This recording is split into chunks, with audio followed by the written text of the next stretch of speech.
अब बैठ जाओ, हो गए भाई, तेरा नेता बोल लिया। मान्यवर वेणुगोपाल जी ने 2 शार्प क्वेश्चन पूछे। अरे बैठ जाओ गोगोई साहब, 5 तारीख को काउंटिंग है यार, बैठ जाओ अभी। अरे 4 तारीख को काउंटिंग है, बैठ जाओ। मान्यवर साहब, मैं इनका जवाब देता हूं, इनको बिठा दीजिए थोड़ा माइक प्लीज।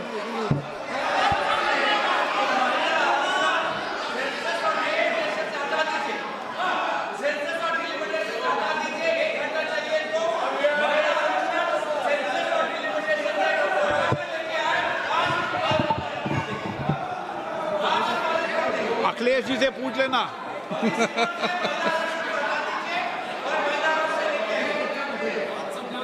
मान्यवर, मुझे लगता है कि आपके नसीब में यश लिखा है, एक बिल पारित हो जाएगा शायद। मान्यवर वेणुगोपाल जी ने 2 चीजें कही कि एक तो 50% आरक्षण और 50% सीटें बढ़ाई जाएगी, उसको बिल में शामिल करने के लिए ऑफिशियल अमेंडमेंट लाने के लिए तैयार हो। हाजी मैं तैयार हूं।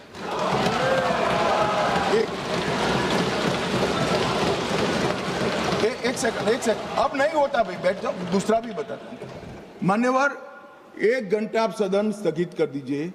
1 घंटे में मैं मेरा ऑफिशियल अमेंडमेंट मेरे पास में तैयार है, जेरोक्स कराकर सभी सदस्यों को सर्कुलेट कर दूंगा, क्योंकि हमें 50% सीट बढ़ानी है, हमें कुछ छिपाना नहीं है, हमें कोई चोरी करनी नहीं है, तो हम कर देंगे। और दूसरा उन्होंने कहा कि डिलिमिटेशन 26 की जनगणना का, ये झांसे में मैं नहीं आऊंगा, क्योंकि ये इसके माध्यम से अरे बैठ जाओ ना, बैठ जाओ।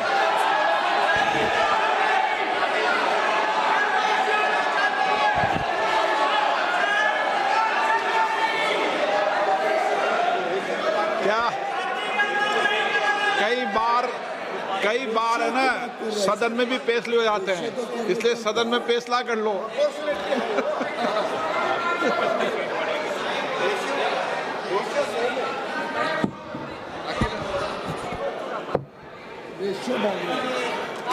माइक ही नहीं है।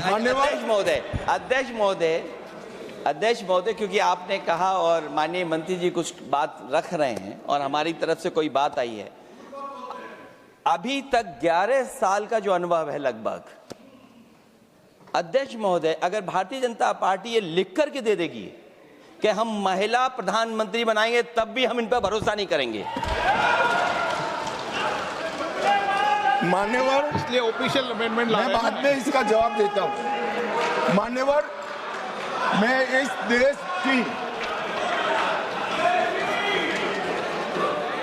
देश की मातृशक्ति को कहना चाहता हूं कि राहुल गांधी जी की अनुपस्थिति में कांग्रेस पार्टी ने जो प्रस्ताव रखा है वो एक बहुत सुहाना जाल है, महिला आरक्षण को फिर से एक बार 29 के पहले नहीं होने देंगे।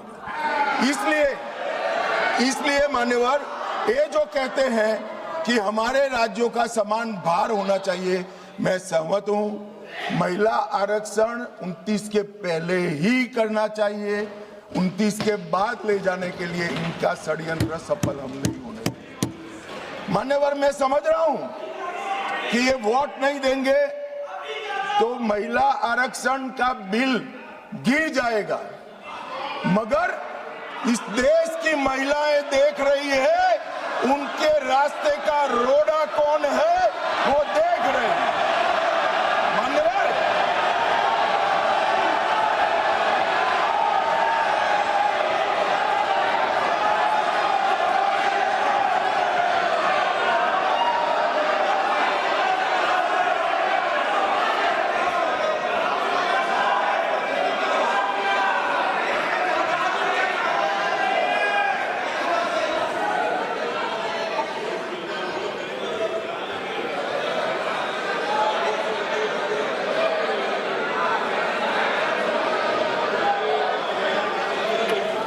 मान्यवर, यहाँ पर तो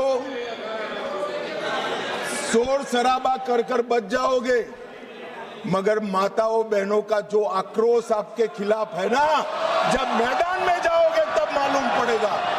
भागते हुए रास्ता नहीं मिलेगा। चुनाव में जब जाएंगे तब मालूम पड़ेगा, मातृशक्ति हिसाब मांगेगी।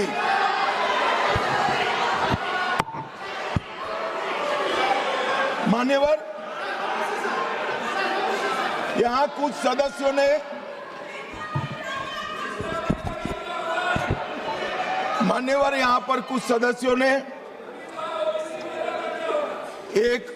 मैं बताता हूं भाई साहब, मान्यवर, यहां पर कुछ सदस्यों ने दूसरी भ्रांति फैलाई कि मुस्लिम महिलाओं को भी आरक्षण मिले।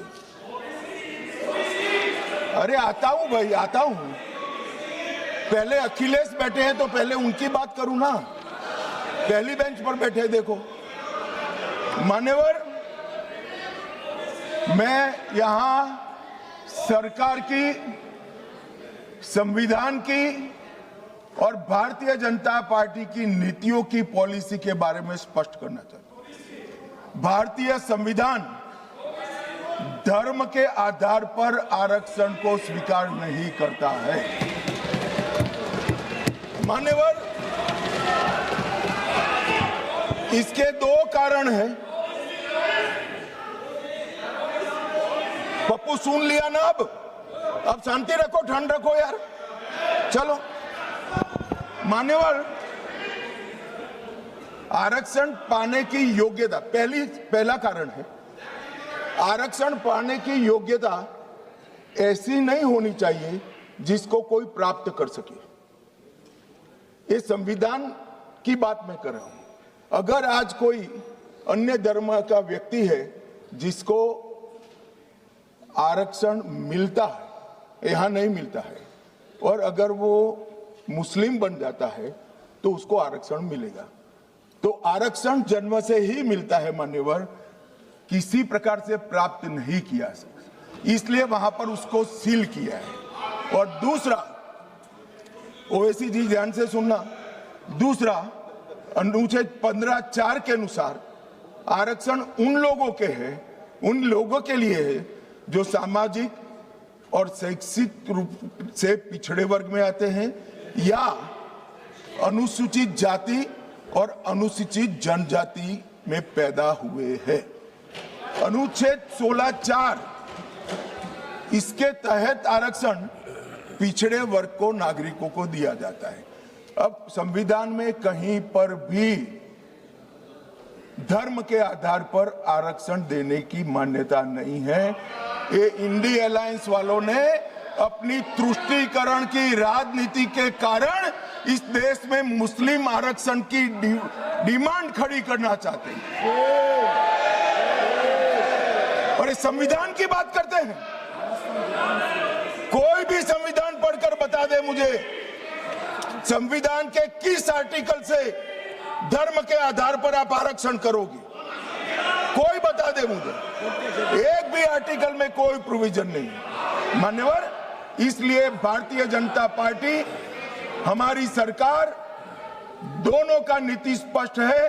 जो संविधान सम्मत नहीं है वो धर्म के आधार पर आरक्षण हम ना भी देंगे, ना कभी किसी को देने देंगे।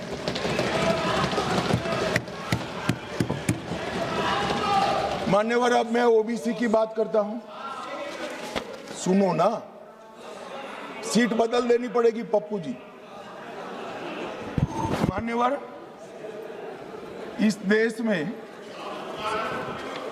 ओबीसी का सबसे बड़ा कोई विरोधी पार्टी है तो मैं बिल्कुल कंफ्यूजन के बगैर कह सकता हूं, कांग्रेस पार्टी है। इन्होंने चौधरी चरण सिंह और सीताराम केसरी का अध्यक्ष का, दोनों को काल पूरा नहीं कर रहे। 1957 में, ध्यान से सुनना, अखिलेश जी कहां बैठे हो आपको मालूम होना चाहिए। 1957 में काका साहेब कालेलकर समिति के सुझाव आए जो ओबीसी को आरक्षण देते थे। उन्होंने काका साहब कालेलकर समिति के पूरे सुझावों को ठंडे बस्ते में डाल दिया। 1980 में ये जवाहरलाल जी थे। 1980 में इंदिरा जी आई, मंडल आयोग का सुझाव आया और मंडल आयोग के सुझाव को इंदिरा जी ने ठंडे बस्ते में डाल दिया।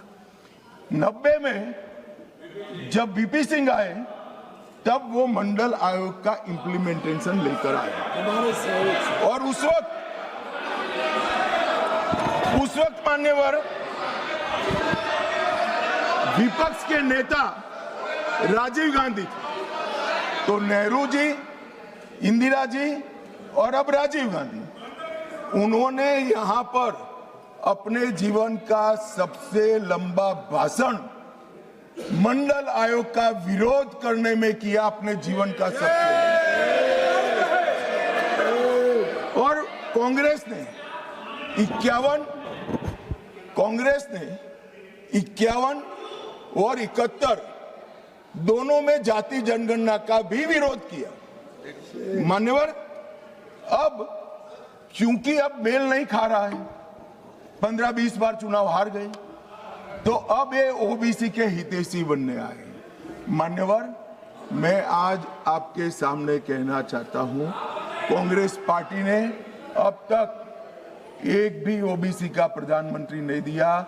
भारतीय जनता पार्टी ने नरेंद्र मोदी और अति पिछड़ा समाज के व्यक्ति को प्रधानमंत्री बनाया।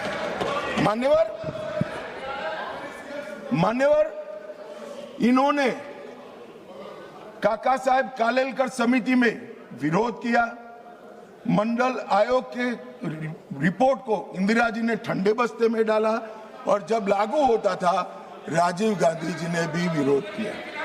मान्यवर, मैं आज बताना चाहता हूं कि नरेंद्र मोदी सरकार में 27 मंत्री ओबीसी समुदाय में है, जो 40% होता है। मान्यवर, नरेंद्र मोदी सरकार ने ओबीसी कमीशन को संवैधानिक मान्यता दी। नरेंद्र मोदी सरकार ने ओबीसी की सूचियों को संशोधित करने का अधिकार राज्यों को देकर एम्पावरमेंट करा और 14 से 18 के बीच में 16 जातियों को ओबीसी जनजाति में क्या है। अरे मेरा हो जाने के बाद पूछिए ना। माननीय गृह मंत्री जी, क्या कह रहे हैं? बाद में you can ask later.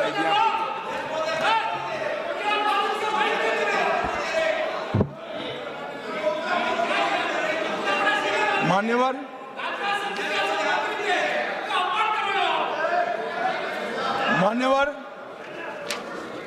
और जाति जनगणना चल रही है। जाति जनगणना का रिपोर्ट भी जाति के साथ ही आएगा। इस पर सदन विचार करेगा और जब विचार करेगा, जो सामूहिक मन बनेगा, भारतीय जनता पार्टी की सरकार इसके साथ आगे बढ़ेगी। इसमें किसी को संशय रखने। मान्यवर, उनके लिए चुनाव जीतना सर्वोपरि है, हमारे लिए राष्ट्र सर्वोपरि है और राष्ट्र की जनता सर्वोपरि। राष्ट्र की जनता का प्रतिनिधित्व और इसकी भागीदारी का हित सबसे जरूरी है और संविधान को लागू करने के लिए जवाबदेही, पारदर्शिता और समान अवसर और न्याय की रक्षा, ये हमारे लिए बेहद जरूरी है। मान्यवर, इसलिए मैं इन लोगों को कहता हूं, कांग्रेस के मित्रों को विशेष कर कि सिर्फ भाषण में नारे लगाने से इस देश का पिछड़ा वर्ग आपको हितैषी नहीं मानेगा। 1947 से लेकर 2014 तक आप ओबीसी का विरोध करते रहे। जब ओबीसी के बगैर सत्ता नहीं मिलेगी इसका परिचय आ गया, प्रधानमंत्री भारतीय जनता पार्टी ने ओबीसी बनाया, तब आप ओबीसी की माला जप रहे हो। मान्यवर, ये दिखावटी प्रेम जो है वो इसका पिछड़ा भी जानता है और पूरे देश की जनता भी जानती है, और आज से देश की महिला भी जानेगी कि हमारा अधिकार कांग्रेस पार्टी ने छीना।